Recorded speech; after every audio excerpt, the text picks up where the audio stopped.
So I'm going to defend Kelly here really quickly and let you know that we live in Canada. Oh. Where for the most part, innocent people of any color aren't getting gunned down for no good reason. Just saying. And I think part of the problem in the Black community is we have absolutely no problem calling each other the N-word, the word, this word, and that word. And it goes back to what I was saying. It teaches people how to treat us. I heard them say. Hey, what's up, y'all? Classic Ruby here, and I decided to do my very first collab. So we have our special guest. I'm special. Okay. A little bit. I'm Kelly, and I'm happy to be here. I'm a little bit shy. He's not shy. No, I'm not shy at all. Not at all. So without further ado, we are going to be talking about coons. Okay, so sorry, but what's a coon? Well, it depends on if you're asking about, I guess, the popular definition of coon or whether or not you're asking my opinion, because there's a difference, I think. Okay, tell me your opinion of a coon, because I think a coon is I think it's the worst thing you can call a black person. There's very few reasons why I would fight, and if someone called me a coon, we're fighting. So, what do you think a coon is? Basically, I think a coon is a sellout, and I mean a true sellout. So I think the more popular definition is basically if you go against the typical or company line of what, the average black person or a black conscious person supports, or if you in any way, shape, or form speak out against any type of negative behavior from the black community, even if it really is negative, you're considered a coon. But in my personal opinion... Oh, I was about to say. No, I was going to say, I think that's what it has become in, today's society, when that's not what it was meant to do. Yeah. A coon is not just anyone who speaks out against, some sort of negative opinion about blacks. Exactly. Yeah. I think it's more like, okay, to me, a coon is somebody who is actually a sellout. So if you are, basically, if you are towing this line where, black people are insert negative thing here, and they're always something negative to you, and on top of that, you are elevating other races, especially white people, above black people, to me, you're a coon. Okay. Yeah. All right, give me, do you know a coon? Personally? Yeah. You're rolling your eyes like I'm the bitch. Yeah? No, you know a coon, you look up. Well, maybe. No, you know what? In real life, I don't. Yeah. But, I mean, have I seen some, maybe, on YouTube or on, TV that I consider to be actual coons? Yes.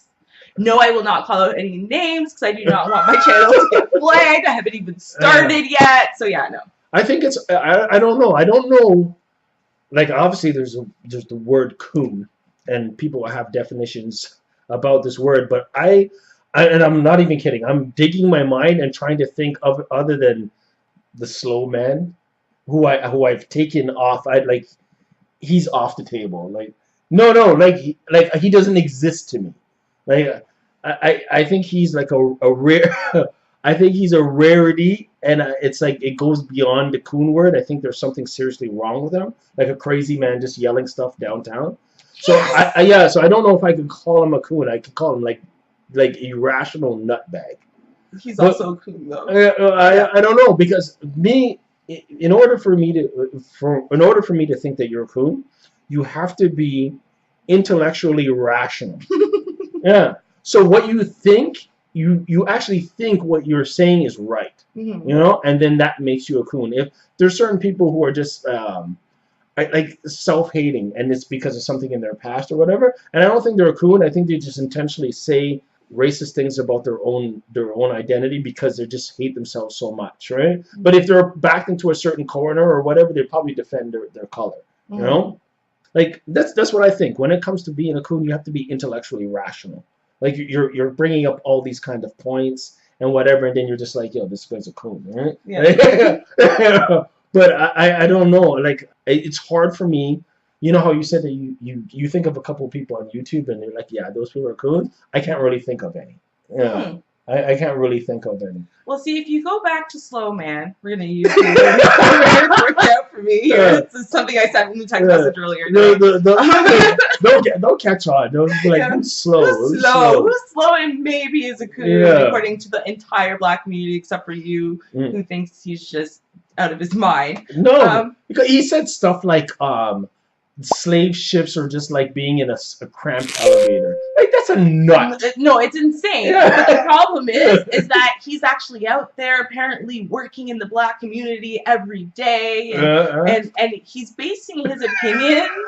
Yeah. I guess, I mean, I'm not 100% sure, but I think what's ended up happening is he is basing all of his opinions on the bottom, like, 5% of the black community as far as, problems, whatever. I personally think he might have fetal alcohol syndrome. I'm just saying, like, him personally. But, I think all of his opinions are based on that. So I think he feels like there are, the top 95%, and those black people, they have no problems with the law. They have no problems, with racism. They've never experienced any of these things. It's only those bottom 5%. And those bottom 5% are just delusional in thinking that there's racism, because it's not racism. It's just because they're drug addicts and losers. And I mean, that's really what he bases most of his opinion on. So he's as illogical as it is to me, he's reasoned it out for himself, and white conservatives thinks he is the most amazing thing. I was just about to say that, and that's the only reason that you and I know that he's alive.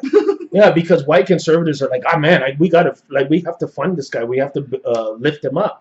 I don't know. He plays right into that narrative. I still don't give him the credibility of being a rational person. Any situation that you bring up with race, I think he's always, even if his brain is telling him it's wrong, he's always going to side on like the white side. And see, that to me is the definition of a coon, because there are black people out there that do that. Whatever the white opinion is, especially the white racist opinion, he's going to side on that opinion. I don't know, but because I'm taking him out once again. I'm taking him out of the equation, because you can't, when someone's physically or mentally challenged, you can't blame them for everything. You can't hold them accountable for the things that they're saying. You know what I mean? I can't even. Yeah. I seriously think he's he's mentally challenged in some sort of way, so I can't hold him accountable for the things that he's saying. But there are times when I feel like some people who just look deeper into the facts and not just the social, the surface level of a situation. Some black people just look deeper, and maybe when they start saying the facts as they see it, then people call them a coon when they're not actually a coon. Mm-hmm. Like for instance, we were talking earlier about the police killing black people. But when you look at the numbers, right, more white men get shot a year by police officers than black people. The only thing is we get shot for like not doing anything. Mm-hmm. You know what I mean? You know what I mean? Like people who are sitting on the floor with their hands up and still getting shot. And in the cases with the white people, sometimes they're irrational, or they might have a weapon or some sort of things like that. So when they're using those kind of facts, maybe they don't look into every specific case. So they're not really lying when they say, well, white people get shot more than black people. So. But I do think that they're deliberately misrepresenting the truth and misrepresenting the statistics and the percentages. That's the thing. What I'm saying, not everyone's looking at that part of it. So when someone's saying the numbers of, like comparing numbers of more whites are getting killed than blacks, and they say that doesn't make them a coon. That just makes them. I don't know what it makes them, but it doesn't make them a coon. So then do you think it would be reasonable to say that if when you hear a story and you don't have the facts yet, you always at first err on the side of the white folks that you have coon tendencies? Oh, man. Well, no, I'm just saying, because you know what? If I always, because I do, so I can admit this. So if I always, when I hear stories without any other details, if my mind automatically errs on the side of us poor black people without knowing any of the details. It might be something that the guy who got gunned down did something horrific first, and he, the video comes out and he was really, throwing bombs at the cops or whatever, but my initial response is always to defend the black person. So I feel like I have, pro-black or social justice warrior tendencies. You know what I mean?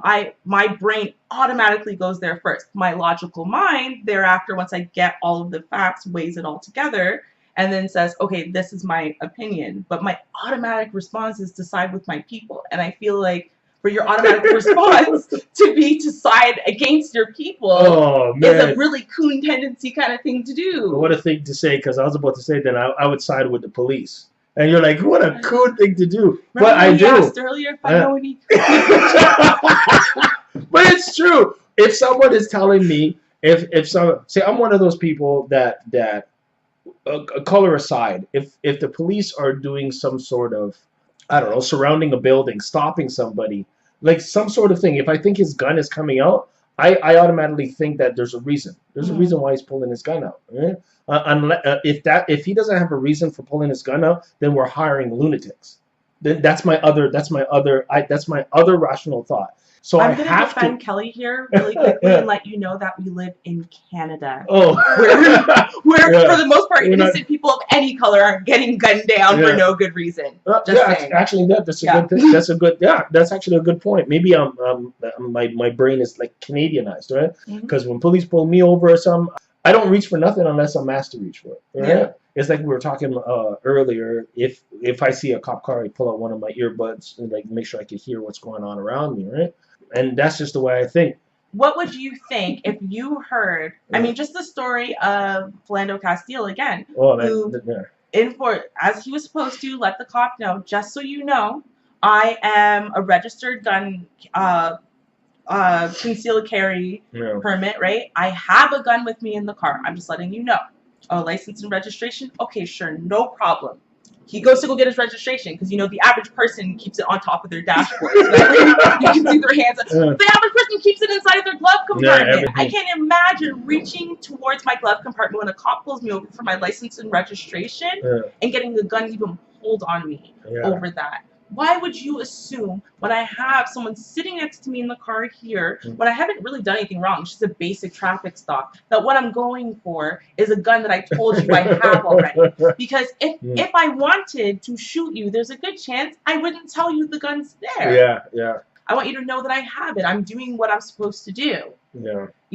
Like imagine being gunned down over that, and then imagine being his girlfriend or family or friends and listening to all of the media coverage that still to this day on the other side, on the right side, saying basically that the cops didn't do anything wrong. Imagine going to court and court saying, no, the cop didn't do anything wrong. And watching that video of this hysterical cop.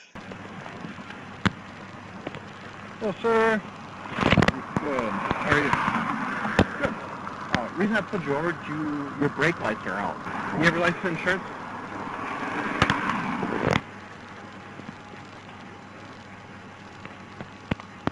Sir, I have to tell you, I do have a firearm on me. Don't reach for it then. Don't pull it out. I'm happy to pull it out. Don't pull it out. You just killed my boyfriend. He wasn't reaching. Don't pull it out! He wasn't. Don't move! Fuck! Oh, man, I can't Fuck! Oh, my God. Oh, my God. Don't move! Oh, my Don't God. move! Oh, my God. I'm shaking. Don't move! Don't move, baby. Code 3! Get the baby girl out of here! Fuck! Move, sir. Don't move! Move, babe, please. Fuck! Whatever you 6921, get back here, code 3! Shots fired! Fuck! in the police. Fuck! He's scared. They took my boyfriend. His license, he's carried to the license to carry.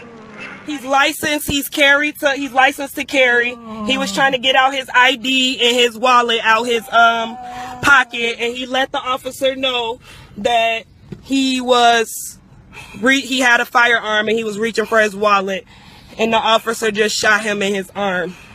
We're waiting for a back. I will, sir. No worries. I will. He just shot his arm off. We got pulled over on Larpener. I told him not to reach for it. I told him to get his hand out. You told him to get his ID, sir, and his driver's license. Oh my God, please don't tell me he's dead. Please don't tell me my boyfriend just went like that. Keep your hands where they are, please. Yes, I will, sir. I'll keep my hands where they are. Don't move your hands. And she's like, I'm not going to, sir. I'm just recording, sir. That's all I'm doing. And she had to stay calm with her boyfriend bleeding to death next to her. I mean, you have to think about how insane. If that was your life, would you think you would still feel the way that you feel now? No. No, that's a unique situation. Like, that video is a hard video to watch. Like, it's a very...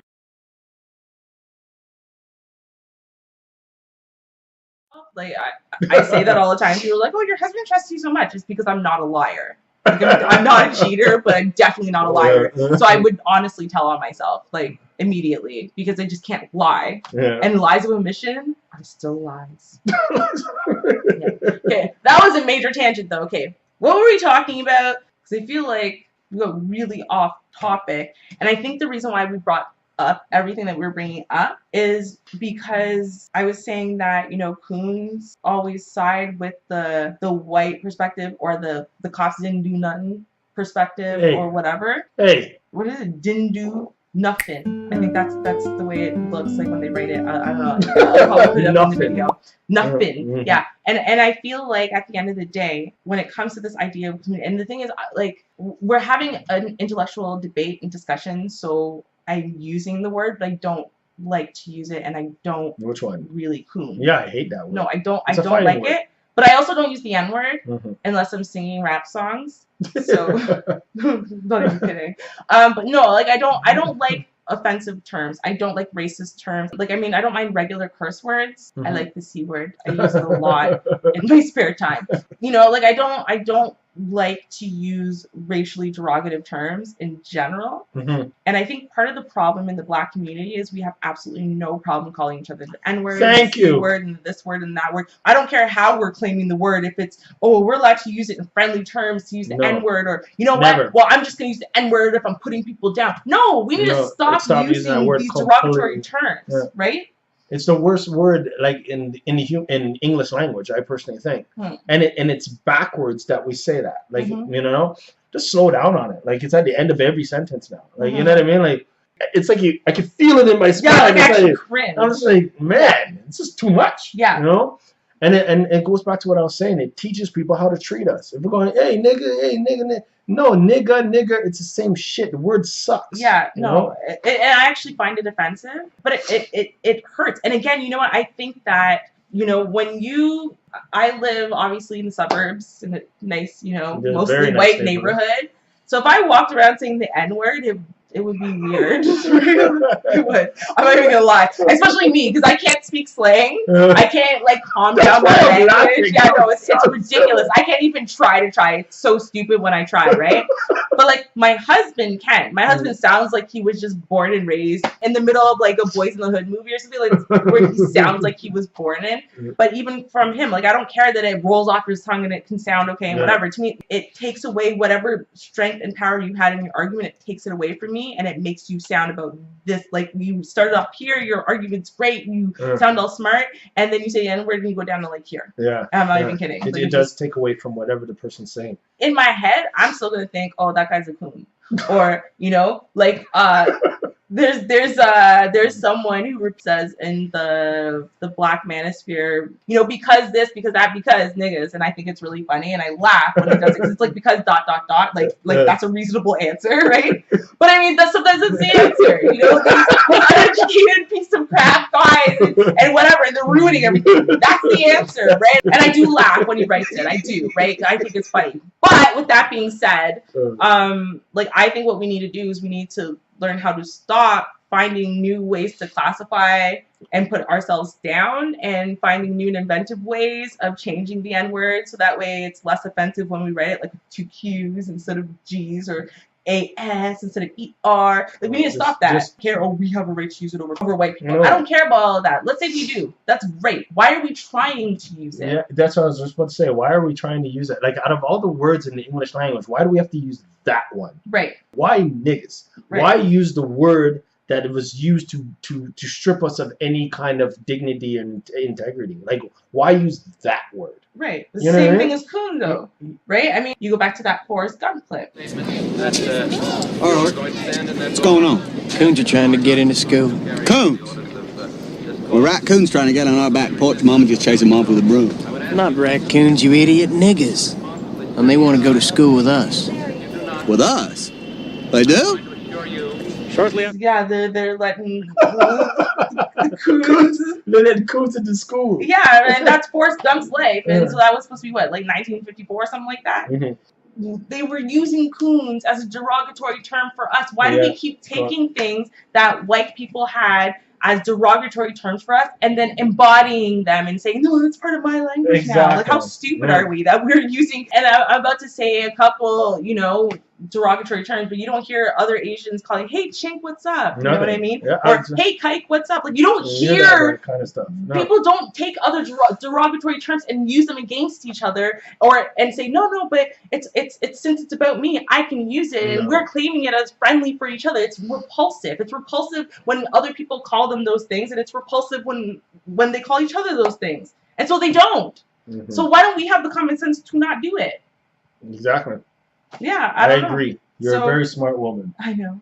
Right? So at the end of the day, I think we'll wrap up. Probably going to have to do several parts to this. Went on several tangents, blah, blah, blah. But I think we're going to have to wrap it up and call it a day. Overall, we're feeling successful. I loved it. Yeah, it was fun. So. And subscribe. So that's like and subscribe. I don't know if it's going to come out like an ass. And share. Okay, well, yeah. Classic Ruby, Kelly. Hey. All right, and tune in next time. We will be doing this again for sure. All right, y'all. Cheers.